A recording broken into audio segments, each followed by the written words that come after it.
अस्सलाम वालेकुम नाजरीन, अब तक की सबसे बड़ी खबर। सदर ममलिकत डॉक्टर आरिफ अलवी ने रात 2 बजे चौधरी परवेज इलाही से हलफ लिया।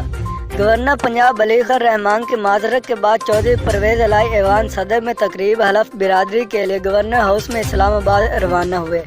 सीनियर रहनुमा मुस्लिम लीग चौधरी परवेज इलाही तकरीबन 20 साल बाद वजारत आला पंजाब के मुनसब पर एक बार फिर फाइज हो गए हैं।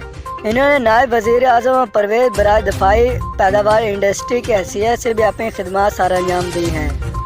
गुज़श्ता रोज़ सुप्रीम कोर्ट से वज़ीर आला पंजाब इलेक्शन केस में गवर्नर पंजाब को आज कल रात 11:30 बजे परवेज इलाही से वजारत आला का हलफ लेने की हदायत की थी।